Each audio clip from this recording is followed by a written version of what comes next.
한국 예배에 참석하신 여러분을 주님의 이름으로 환영합니다. 오늘은 예배 끝나고 청소를 하는 날이죠. 네. 오늘 설교의 제목은 불안할 때는입니다.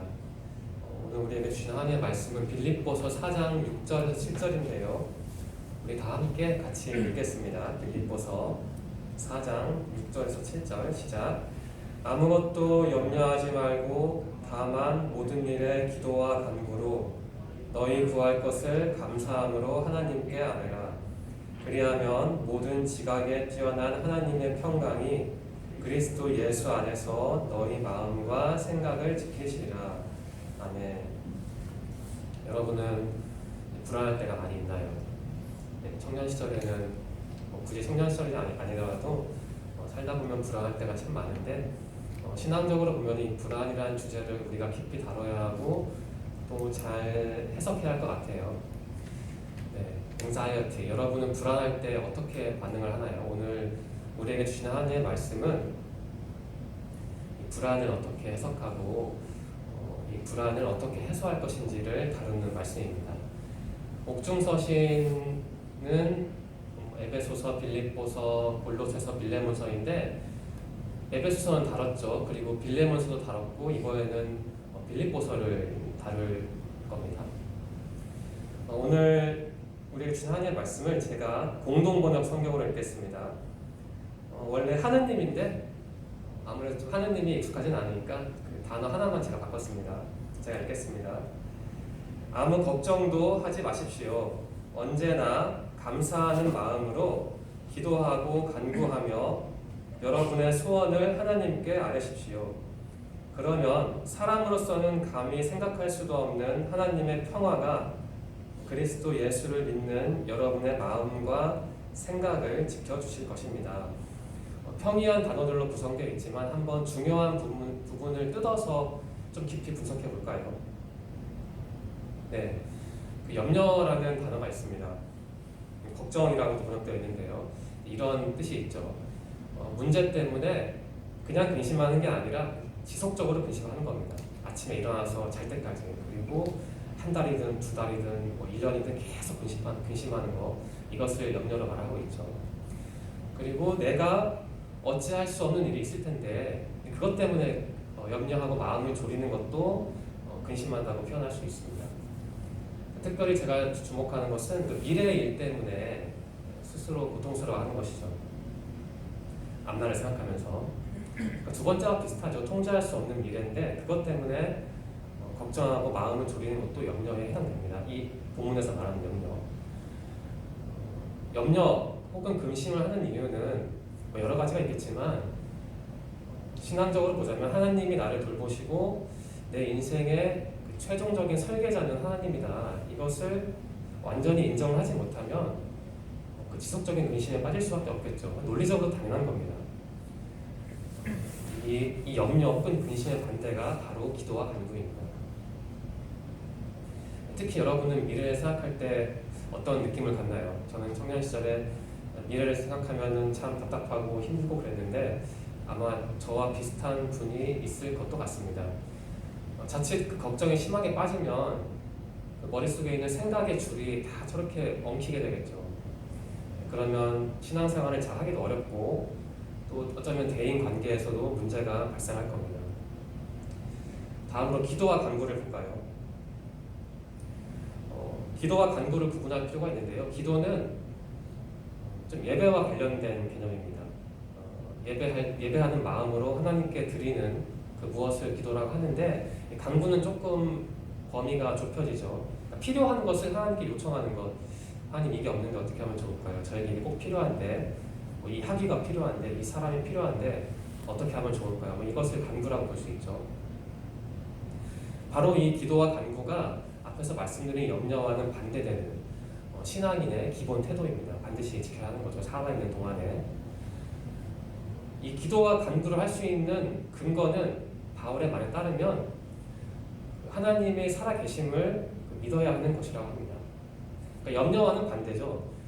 지속적인 염려는 어쩌면 하나님이 없는 게 아닐까? 어쩌면 하나님이 나와 함께 하지 않는 게 아닐까? 이런 생각을 할 때 염려를 한다면 기도와 간구는 그 반대입니다. 내가 비록 힘들고 내 삶이 제한되어 있고 어려워도 하나님이 나와 함께 하시지. 그러한 기본적인 태도가 있을 때 기도와 간구도 지속적으로 할 수 있는 것이죠. 그리고 무엇보다 내가 가지는 삶의 문제, 그것이 무엇인지는 모르겠지만 그게 하나님이 원하시는 때에 하나님이 원하시는 방식으로 해결될 것이다. 이러한 약간의 믿음이라도 가지고 있어야 기도와 간구를 할 수 있는 것이지, 만약 이러한 태도가 없다면 기도와 간구를 지속적으로 절대 할 수가 없겠죠. 여러분은 하나님을 생각하면서 혹은 예수 그리스도를 마음에 담아두고 어떠한 기도를 하고 있습니까? 어떠한 간구를 하고 있나요? 과연 내가 무엇이 필요한지, 내가 왜 기도를 하는지, 이러한 질문에 스스로 답해본다면 내가 신앙인으로서 지금 어떠한 그 터에 서 있는지를 파악할 수 있을 것이고, 그 터를 파악을 해야만 나를 조금 더 성숙한 신앙인으로 바꿀 수 있을 것 같습니다. 다음으로 감사함인데요. 바울은 권면을 하죠. 하나님께 기도를 할 때, 하나님께 간구를 할 때 그냥 무턱대고 하지 말고 좀 감사함을 가져라, 이런 말을 합니다. 감사는 저도 곰곰이 생각을 해봤는데, 저도 이번에 초부터 좀 큰 노트에다가 감사의 조건을 적기 시작했습니다. 처음에는 매일 적다가 많이 적는 건 아니고요. 그냥 간단하게 한두 줄, 예를 들면 오늘 음식을 먹을 수 있어서 감사합니다, 이런 식으로 한두 줄 적기 시작했고, 요즘은 많이 적지는 못하고 며칠 만에 적기도 하는데, 그 하나님을 믿을 때 나의 믿음이 단순한 믿음이 아니라 신앙적으로 좀 정제된 믿음일 때 이 감사를 할 수 있는 것 같습니다. 제 삶을 보니까요. 저는 그전에는 감사 노트 같은 것도 쓰지도 않았거든요. 이번 해에 들어서 쓰기 시작했는데, 제 모습을 보면서 제가 제 자신을 평가하기 좀 그렇지만 내가 그래도 한 2, 3년 전에 비해서는 신앙적으로 성장을 한 것 같다, 이러한 생각을 했거든요. 그 노트를 쓰면서. 여러분은 감사함을 어떻게 이해하는지, 그리고 삶 속에서 어떠한 방식과 형식을 동원해서 하나님께 감사하는지 모르겠는데요.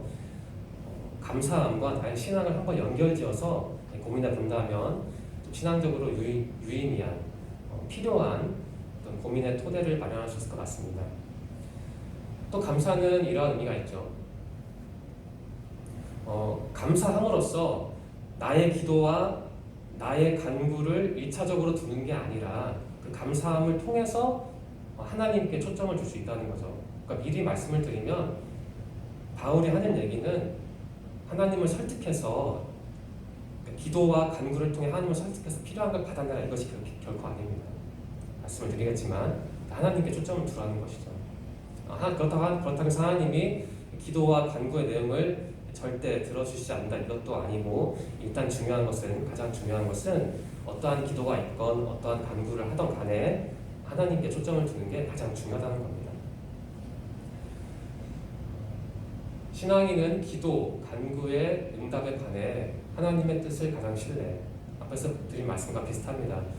내가 기도해서 간구해서 필요한 것을 받아내는 게 가장 중요한 게 아니고요. 하나님이 그 기도를 들어주시지 않을 수도 있거든요. 많은 경우에는 들어주시지 않을 것 같아요. 필요하지 않으면 절대 주시지 않죠, 하나님은. 그러니까 그게 중요한 게 아니고, 그 기도와 간구를 넘어서 내가 하나님을 마주 보는 게 가장 중요하다. 쉽게 표현하자면은 그게 바울이 하는 말입니다. 마지막으로 신앙인은 무엇이든 하나님이 주시는 것을 감사함으로 수용해야 한다. 내가 어떤 게 필요할 때 기도를 하고 간구를 할 텐데, 내가 필요한 것과 하나님이 주시고자 원하는 게 일치하면 참 좋겠지만 그렇지 않을 때가 많잖아요. 그럴 때 우리는 기도한 걸 받지 못하면 실망할 수도 있는데, 그렇게 하지 말고 하나님이 주신 게 결국은 최선의 것이니까 그것에 감사해야 한다는 것이죠. 가장 어려운 게 아마 이게 아닐까 합니다. 나는 정말 이것을 갖고 싶은데, 내가 내 인생을 설계했을 때 이 시점에 거기를 가야 하는데 그게 안 되면 참 안타까운 것이죠. 그런데 신앙이라면 거기서 그치지 말고, 어쩌면 내가 이 일을 해서 실패한 게, 물론 내가 좀 무능해서 준비가 잘 안 돼서 실패한 걸 수도 있지만, 어쩌면 하나님이 원하시는 게 아니니까 실패한 걸 수도 있다, 이렇게 생각해도 결코 틀린 것은 아닙니다. 늘 하나님께 감사해야 하는데 제 자신을 곰곰이 살펴보면 너무 당연하게 생각하니까 감사하지 않은 것 같아요. 아침에 일어나는 것도 사실 당연한 게 아닌데 아침에 못 일어날 수도 있거든요.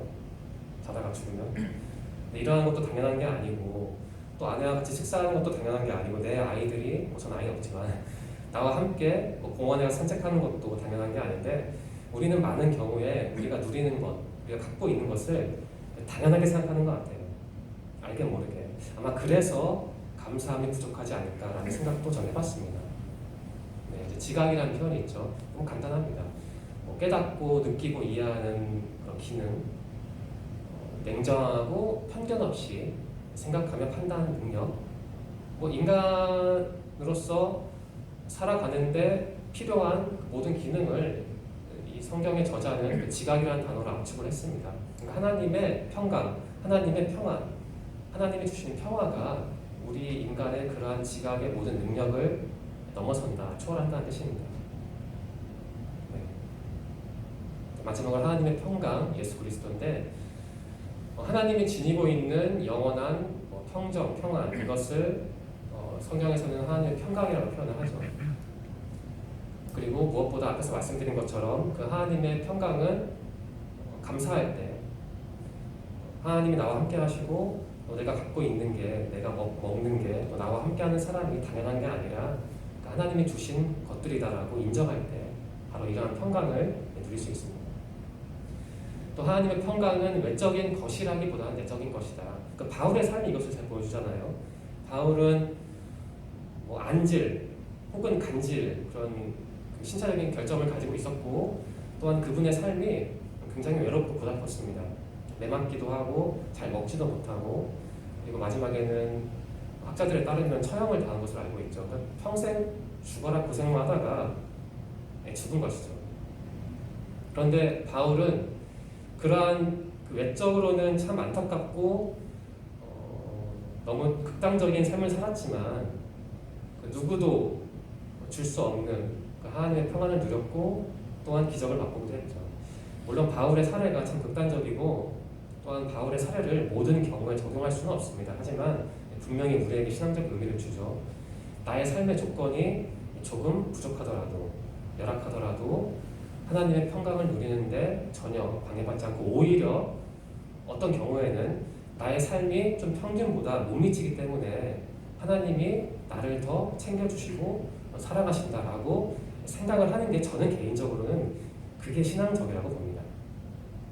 하나님의 평강, 예수 그리스도 안에서 얻는 하나님의 평강은 그 예는 바울인데 여러분들이 이제 한 해가 마무리되는 시점인데 특별히 그 바울을 깊이 묵상했으면 좋겠어요. 특히 바울 서신을 통해서 하나님의 평강, 예수 그리스도 어떻게 보면 같은 표현이죠. 우리가 하나님을 예수 그리스도를 통해서 알고 믿고 따라가니까요. 그 마음과 생각을 지키시리라 이 표현을 이렇게 풀어보겠습니다. 마음과 생각은 물론 감정, 이성, 판단력 그 모든 그 인간의 기능이죠. 달리 말하면 인간이 누구인가 인간을 표현하는 말입니다. 그러니까 하나님의 평강은 이러한 인간의 마음과 생각을 지키신다 이런 뜻을 가지고 있죠. 요약을 해볼까요? 제가 한번 읽어드리겠습니다. 바울은 우리의 기도와 간구에 하나님이 모두 중요한데 응답하신다고 말하지 않습니다. 그러니까 필요한 게 있으면 기도하세요. 필요한 게 있으면 간구하세요. 하나님이 다 주십니다. 이런 말을 결코 하는 게 아니죠. 대신 하나님의 평강이 예수 그리스도 안에서 우리의 마음과 생각을 지키신다고 말하고 있죠. 한마디로 바울은 예수 그리스도 안에서의 평강이 가장 귀한 그 응답이다 이것을 제시하고 있습니다.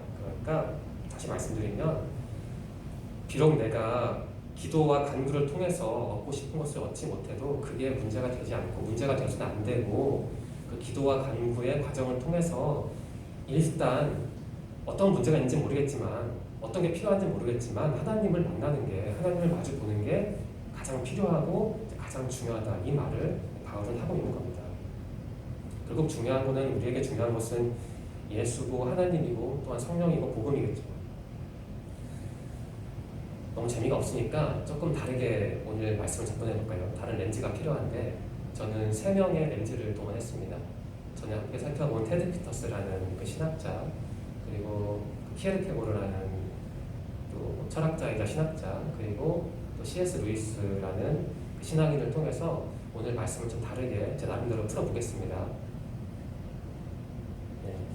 오늘 설교의 주제어는 불안인데, 왜 우리가 불안을 당연한 것으로 생각하면 안 되는가, 왜 불안을 그냥 놔두면 안 되는가, 이것을 보여주는, 이것을 증명하는 그 학자의 말이 있죠. 저 테드 피터스에 따르면 불안은 죄로 바뀔 수 있다고 합니다. 이런 말을 하네요. 불안은 완전한 상실에 대한 두려움이다. 좀 이제 말이 어려운데, 라이놀드 리버는 불안을 유혹의 내적인 상태로 보았다. 점점 선명해지죠. 그러니까 불안이 그냥 불안이 아니라 유혹을 일으킬 수 있는 하나의 그 조건이 된대요. 이런 말을 하네요. 리버는 불안을 죄에 선행하는 심리학적인 조건으로 서술하는 키에르케고르를 따르고 있다. 불안이란 죄가 자라나는 토양이다. 여러분 이런 말 들어보셨습니까? 불안이 그냥 불안이 아니라 그게 자칫 통제를 하지 않으면 죄가 될 수 있대요.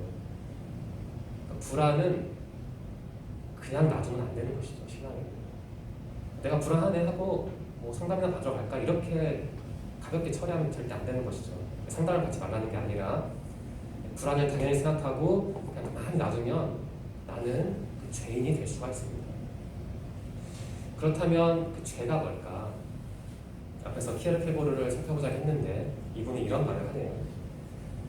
죄는 이런 말이에요. 죄는 신 앞에서, 그러니까 하나님 앞에서 또는 하나님의 관념을 갖고서 절망하는 거예요. 간단히 말하면 심하게 절망하는 게 죄예요. 여러분 절망이 죄다라는 표현이 좀 이상하지 않습니까? 여러분 그냥 절망은 절망으로 알았죠. 뭐 실망하는 건 실망하는 걸로 알았죠. 그리고 불안한 것도 그냥 심리적인 것으로만 여겼죠. 근데 신앙의 대가들, 검증된 사람들인데 저분들에 따르면 불안, 절망은 그 죄예요, 죄. 그러니까 불안과 절망을 하는 것 자체를 문제 삼는 게 아니라 불안과 절망에 사로잡히면 죄인이 될 수 있어요. 특히 남자들은 그렇죠. 젊을 때, 피가 뜨거울 때 불안하면 자칫 제 생각에도 많은 경우에 성적으로 이탈하는데 그게 바로 죄죠. 그러니까 불안이 가만히 불안으로만 있는 게 아니죠. 이런 말을 하고 있네요. 절망하고 있는 것의 반대는 신앙하고 있다는 것이다. 제가 전에 설교에서 저 학자를 동원해서 신앙이 무엇인지 정의를 했잖아요. 저 학자는 이런 말을 했습니다. 신앙이란 하나님을 신뢰하는 것이다. 신뢰는 굳게 믿고 의지하는 거니까 신앙이란 달리 말하면 하나님만을 굳게 믿고 굳게 의지하는 거다. 이렇게 정의할 수 있습니다. 그러니까 이것에 하나님만을 굳게 믿고 의지하는 것의 반대가 그 반대에 있는 게 바로 불안이고 절망인 것이죠. 여러분은 언제 불안하고 또 언제 절망을 합니까? 그 불안과 절망을 당연하게 여기지 말고 이것을 잘못 통제하면, 내가 이것을 잘 정제하지 않으면, 잘 억누르지 않으면 나를 죄의 길로 이끌어갈 수 있다. 나를 어둠에 빠뜨릴 수 있다. 이것을 꼭 기억하시길 바랍니다. 네. 마지막으로 C.S. 루이스를 살펴보겠습니다. 이분이 쓴 책 중에 스크루테이프의 편지라는 책이 있는데 잠깐 소개해드리면, 이 책은 소설인데요. 주인공은 악마입니다. 혹은 마귀라고도 할 수 있죠. 그래서 이 소설에서 나오는 주인공이 마귀 악마이기 때문에 여기 이제 원수라는 표현이 등장하는데, 이 원수는 그 마귀 입장에서 원수니까 바로 하나님 혹은 예수 그리스도를 의미하거든요. 소설의 내용이 이렇습니다. 그 마귀가 있는데 견습생 마귀를 받죠. 그리고 교육을 하는 거예요. 이렇게 해야 그리스도인을 쓰러뜨릴 수 있다. 이런 교육을 하는 내용입니다. 한번 꼭 읽어보세요. 재밌거든요. 그래서 그 주인공 마귀가, 이 부분은 자기 견습생, 자기 제자 마귀에게 교육을 하는 내용입니다. 교육. 여기서 말하는 원수는 하나님이죠. 제가 읽어드릴게요. 원수가, 하나님이 인간의 마음에 접근하지 못하도록 바리케이트를 치기에 불안과 걱정만큼 효과적인 게 없다. 그러니까 네가 그리스도인을, 너 마귀, 제자가 그리스도인을 넘어뜨려야 하는데 그 그리스도인을 넘어뜨리고 싶으면은 그 그리스도인이 가진 걱정과 불안을 잘 이용하면 얼마든지 쓰러뜨릴 수 있다. 이런 그 교육을 하는 겁니다. 원수는, 그러니까 하나님은 인간들이 현재 하는, 잘 들어보세요. 현재 하는 일에 신경을 쓰기를 바라지만 하나님은 우리가 그 과거에 집착하기보다는, 그리고 미래의 일 때문에 두려워하기보다는 지금 이 순간에 집중하길 원한대요. 하나님은. 그런데 우리 임무는, 그러니까 마귀죠. 마귀의 임무는 장차 일어날 일을 끊임없이 생각하게 하는 것이다. 그러니까 하나님은 우리가 현재에 집중하길 바라는데 그 마귀의 전략은 뭐냐면 그 미래를 생각하게 하는 거예요. 그래서 불안하게 만드는 거죠. 왜냐하면 불안해야, 절망해야 죄를 짓고 저 그리스도인을 내가 가져갈 수 있으니까. 조금 자극적인 내용이지만 좀 마음에 다가오는 게 없습니까? 다시 말씀드리자면 불안과 절망이 단순한 심리 상태가 아니라 그렇게 안이하게 처리하면 안 되고, 불안과 절망이 나의 신앙에 분명히 안 좋은 영향을 줄 수 있다는 것을 우리는 꼭 인식을 해야 합니다. 그러면 같이 한번 나눠볼까요? 설교의 제목이 불안할 때는 이었는데, 그러면 불안할 때는 어떻게 해야 할까? 저는 한번 세 가지로 정리를 해봤습니다. 첫 번째는 그 불안할 때는 그 불안을 격리할 필요가 있는 것 같아요. 앞에서 말씀드린 이러한 그 테드 피터스의 말, 불안이 죄가 될 수 있다는 말, 그리고 신앙과 불안이 서로 반대되어 있다는 말, 이런 말을 들어보면 불안을 통제하지 않고 그대로 놔두면 계속 촉수를 뻗어서 변이를 해서 우리의 신앙을 갉아먹을 수 있으니까 일단 그 불안을 최대한 어떠한 방법이든 동원해서 자라나지 않도록, 옆으로 뻗어나지 않도록 격리하는 게 필요할 것 같아요. 두 번째는 불안할 때는 좀 사람들과 함께 해야 할 것 같아요. 고립되지 말고. 바울은 옥중에서, 감옥 속에서 빌립보서를 썼는데 그 사람이 비록 감옥에 갇혀 있었지만 그 제한적인 조건 속에서도 끊임없이 소통을 했거든요. 서신을 주고받으면서. 그리고 감옥에 갇히기 전에도 끊임없이 터키를 돌아다니면서 사람들과 교류를 했죠. 자신이 세운 교회를 돌아보고 또 사람들과 소통했죠. 자칫 불안할 때 여러분만의 동굴을 찾아 들어갈 수도 있는데 그것도 필요하겠지만 한번 관찰해 보셨으면 좋겠어요. 내가 불안할 때 어떻게 하면 좋을까? 제가 제안드리고 싶은 거는 오늘 말씀에 기초해서 그 사람들을 찾아가서, 신뢰할 만한 사람이겠지만 그 사람들과 함께 얘기도 하고 그 불안한 것을 털어놓고 내가 어떻게 해야 여기서 벗어날 수 있을까? 서로 상담도 해주는 게 우리에게 필요할 것 같습니다. 세 번째는 불안할 때는 예수님을 바라보자. 당연한 말이죠. 저도 교역자이지만 여러분과 똑같은 사람이고 또 교역자이기 전에 한 사람이기 때문에 불안한 것도 있고 물론 저를 절망스럽게 만드는 요소도 많이 있습니다. 그런데 제가 교역자가 돼서 불편한 것도 참 많지만 한 가지 좋은 게 있다면 예수님을 조금 더 많이 바라보게 된 것 같아요. 예수님을 바라본다는 게 특별한 건 아니고 어떤 어려움이 있을 때 그냥 어둠 속에 계속 빠져있는 게 아니라 기도 한마디라도 하는 거죠. 하나님 어떻게 하면 좋을까요? 제가 어떻게 해야 이 문제를 해결할 수 있을까요? 하나님이 원하시는 때에 하나님이 원하시는 방식으로 이 문제가 해결될 텐데 제가 좀 어떻게 하면 그 때를 조금 더 앞당길 수 있을까요? 이러한 대화, 단순한 독백이라고 볼 수는 없죠. 하나님은 내 기도를 듣고 계시니까. 그래서 여러분들이 어떤 불안과 나를 절망스럽게 만드는 요소가 있을 때 꼭 그러한 기도를 하셨으면 좋겠어요.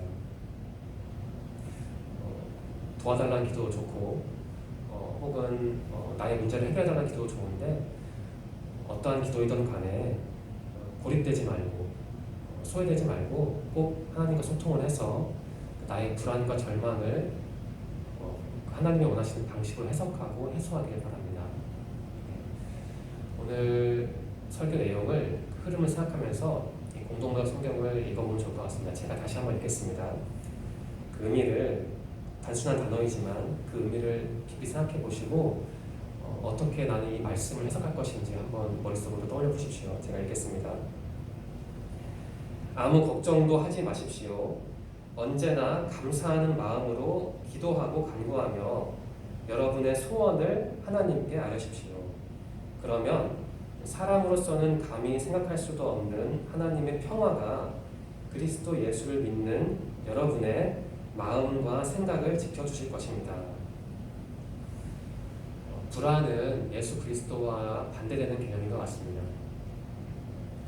불안도 섬기고 예수 그리스도 섬기는 일은 벌어지지 않을 것 같아요. 그건 불가능할 것 같아요. 제가 개인적으로 좋아하는 질문이 있거든요.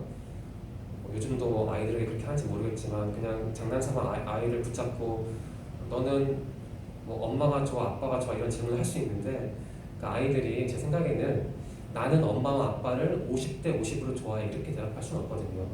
그런 아이들 빨리 병원에 가는 거 아니면 천재인 거죠. 왜냐하면 사람이니까 엄마를 50일 아빠를 49 이렇게 하는 것이지 어떻게 그렇게 똑같이 좋아하겠어요. 물론 대답이 내일 바뀔 수도 있죠. 오늘 엄마가 좋았는데 내일 아빠가 좋을 수도 있지만 어쨌든 그 질문을 받을 순간에 선택을 해야 하거든요. 잘 생각해보세요. 선택. 그러니까 우리는 선택이라는 말을 쉽게 쓰지만 그 선택을 하잖아요. 아침에 뭘 먹을지 언제 친구를 만나야지 그 선택을 할 수밖에 없는 한 가지를 선택해야 하는 거죠. 이런 식으로 불안과 예수 그리스도를 한번 놓고 생각해보세요. 여러분 불안도 오실 만큼 섬기고 예수 그리스도도 오실 만큼 가까이 할 수는 없거든요. 불안을 51만큼